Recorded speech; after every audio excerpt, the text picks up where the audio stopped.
Ya, buat sedikit ini. Bismillah. Pertanyaan. Antum daripada bikin lampu sama bintang, mendingan nulis assalamualaikum. Ya, lebih jelas. Lebih jelas. Ini bikin bohlam, bikin bintang, yang mendingan assalamualaikum. Tapi masya Allah, ini saya lihat yang di depan saya sudah hampir 3 jam ini wajahnya sudah mulai bersinar, masya Allah. Kena lampu. Kena lampu di atas. Apakah makna khilafah dalam arti sebenarnya menurut Islam sendiri?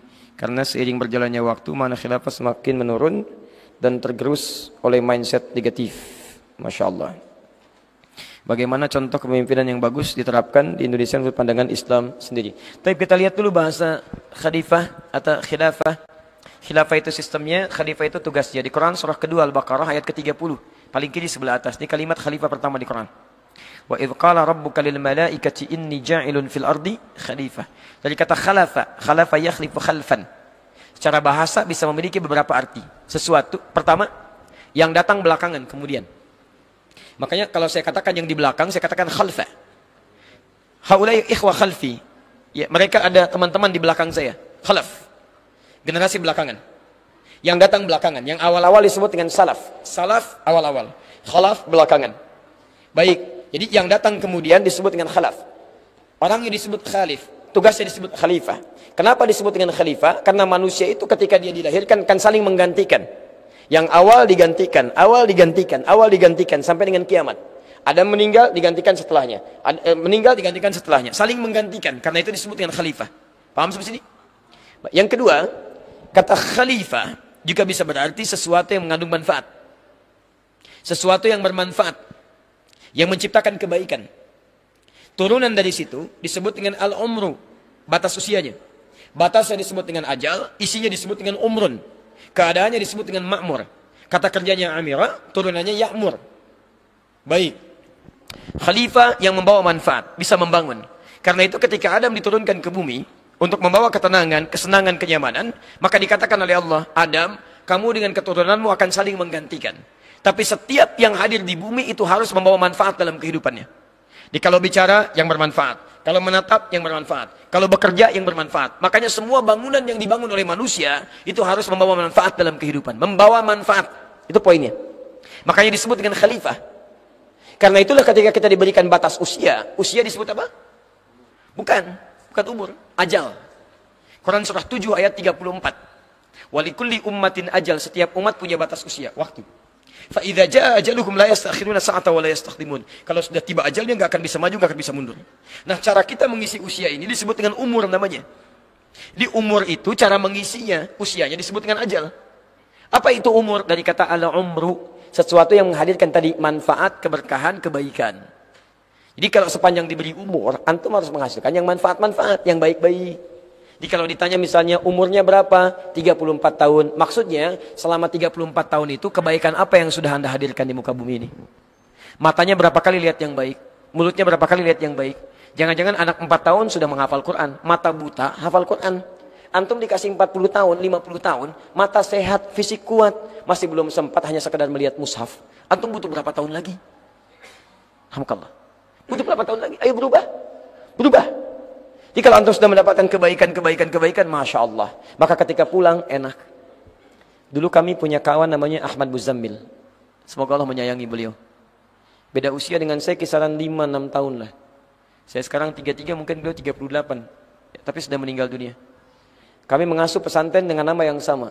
Saya dulu waktu pertama kali dari Libya ke Indonesia, mengasuh pesantren Al-Hikmah. Di Lebak Bulus, itu untuk penghafal Quran. Mahasiswa yang tinggal di sekitaran Jakarta Selatan. Supaya tidak tinggal di tempat yang kurang-kurang baik, ditampung di situ, gratis, menghafal Quran, dan Masya Allah. Ya, belajar di sekitaran Jakarta Selatan. Beliau Ahmad Muzammil, Allahu Akbar, mengasuh Al-Hikmah juga. Fokusnya tahsin. Tahsin. Saking sayangnya Allah kepada beliau, kisaran 2-3 tahun lalu. Bulan Sya'ban. Ba'da subuh, setelah sholat subuh. Enggak dapat Ramadan. Ya ayyatuhan nafsul mutmainnah. Irji'i ila rabbika radiyatan mardiyah. Wah, Ahmad Muzammil, pahala kamu sudah banyak. Setiap orang tahsin kamu dapat pahalanya. Enggak, setiap tahsin pahala mengalir, pahala mengalir. Setiap baca Quran 1 huruf 10 kebaikan. 10 kebaikan, 10 kebaikan. At-Tirmidzi dalam hadis 2910. Man qara'a harfan min kitabillah falahu asyru hasanat. Siapa yang baca 1 huruf dari kitabullah, 10 kebaikan mengalir bagi dirinya. Setiap tahsin dapat, sudah, kamu pulang. Adi Hidayat masih banyak dosanya, masih banyak kesalahannya. Dapat Ramadan dia, kamu tidak, pulang. Cuma dikasih bersin 2 kali. Hadsi. Ya ayat Tuhan nafsu mutmainnah. Indah pulangnya. Ahmad Muzamil bersin 2 kali, meninggal. Antum bersin berkali-kali tadi belum meninggal juga tuh. Tapi yang paling menarik adalah lihat kebaikan banyak ditenun. Mata melihat yang baik, mulut mengucapkan yang baik, kaki kepada yang baik. Itu umur namanya. Kerjanya baik, pada orang tua baik, pada pasangan baik, pada anak baik, pada segalanya baik. Jadi teman-teman sekalian kalau ditanyakan kepada antum, apa artinya khalifah? Khalifah itu adalah pesan-pesan kehidupan yang menjadi tugas kita, misi kita saat di dunia untuk menampilkan banyak kebaikan-kebaikan. Wujudnya 2, ada kebaikan spiritual dalam wujud ibadah ritual, ada kebaikan sosial dalam hubungan muamalah dengan makhluk. Kebaikan ritual diukur berdasarkan takwa antum hubungan dengan Allah. Kebaikan sosial diukur berdasarkan takwa antum dengan makhluk. Makanya ketika disebutkan takwa di Quran sebanyak 115 kali, dibagi 2 bagian. Ada hubungan dengan Allah, misal Quran surah kedua, ayat 2 sampai dengan ayat kelima. Dzalikal kitabu la raiba fihi hudal lil. Siapa orang takwa itu? Alladzina yu'minuna bil ghaib wa yuqimunas shalah. Salat ibadah ritual. Ada yang kedua ibadah sosial, hubungan dengan makhluk. Tata hubungan dengan makhluk. Antum khalifah, cari yang baik-baik, cari yang bermanfaat. Siapapun selama dia makhluk, hadirkan kemanfaatan yang baik-baik. Quran surah ketiga Ali Imran ayat 133 sampai 134. Wasari'u ila magfiratin min rabbikum wa jannatin arduha samawati wal ardu uiddat lil muttaqin. Siapa orang takwa di sini? Ayat 134-nya. Alladzina yunfikuna fis sarra'i wad dharra, yang gemar berbagi dengan sesamanya. Maaf, berbagi dengan siapa? Sesama. Quran tidak pernah menyebutkan dia muslim atau tidak. Di sepanjang Anda manusia, belum tentu tetangga Anda ini muslim semua. Mungkin ada yang non muslim. Tunjukkan kebaikan orang Islam. Demi Allah saya katakan, ketika Anda diminta berbagi, kalimat iman disebutkan di situ. Teman-teman kalau kedatangan tamu, saya akan bertamu ke rumah Anda. Anda buatkan minuman tidak? Cari makanan. Kenapa? Kenapa? Bukan karena ada tamu. Kalau orang beriman itu bukan karena tamunya datang, karena Allah perintahkan dia untuk mengerjakan itu. Man kana yu'minu billahi wal yaumil akhir falyukrim dhaifah. Siapa yang merasa beriman pada Allah dan hari akhir, muliakan tamunya. Jadi memuliakan tamu itu bukan tamunya mau datang, tapi karena Allah perintahkan. Jadi kalau tamu nggak jadi datang pun dia nggak akan marah, nggak akan kecewa, karena dia selesai menunaikan perintah Allah. Sudah bikin minuman, bagus, cari-cari jus yang paling enak, Masya Allah. Tiba-tiba di jalan tamunya telepon, akhi, mohon maaf saya nggak bisa datang nih, ada acara ini. Karena dia mengerjakan, karena Allah bukan karena tamunya, dia nggak ada masalah. Gak apa-apa akhi, alhamdulillah, mudah-mudahan lancar acaranya.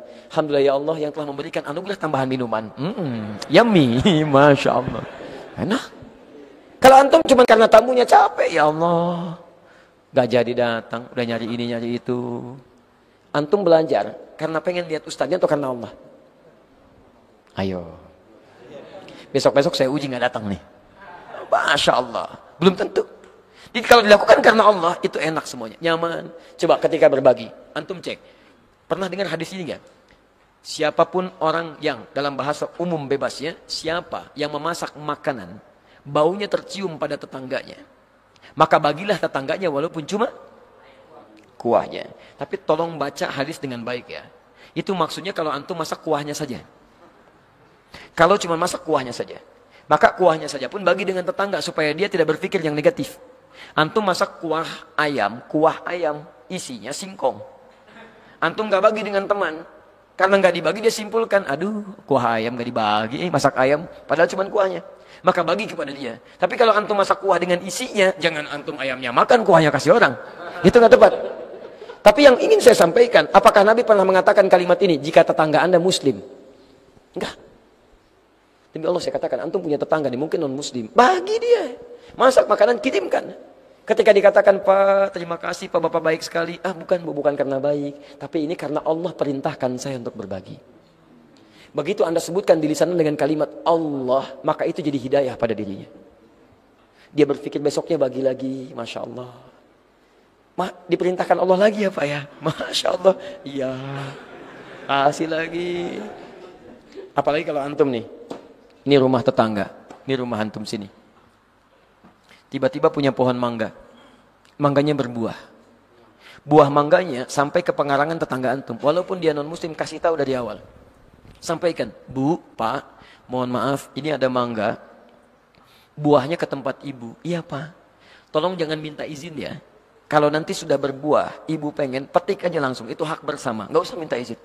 Loh kok begitu Pak, aturan dari mana? Aturan dari Allah dan Rasulnya. Mohon maaf kalau terlampau merepotkan, kalau ambil aja, nggak usah bilang. Terima kasih Pak, Masya Allah, jadi hidayah. Cuman besok-besok ayam Anda main ke tempat dia. Masya Allah, ayam. Dia belum tahu hukumnya. Masya Allah. Begitu besoknya datang, Anda diundang. Oh, Masya Allah. Pak, ayam. Jadi itu ya. Di antum gak usah sibuk banyak-banyak loh. Ini, itu.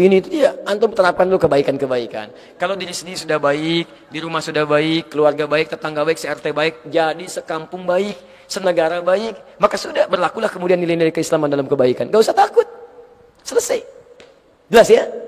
Baik, dan gak usah merubah macam-macam. Sudah jadi jalani. Negara Republik Indonesia anugerah Allah Subhanahu wa taala. Jadi sudah selesai. Tinggal kita terapkan nilai keislaman dalam diri kehidupan kita. Dan negara menjamin. Ayo, terapkan oleh kita. Berkata yang baik, sikap yang baik dan sebagainya, insya Allah. Dan tegaskan sesuai dengan hukum yang baik-baik.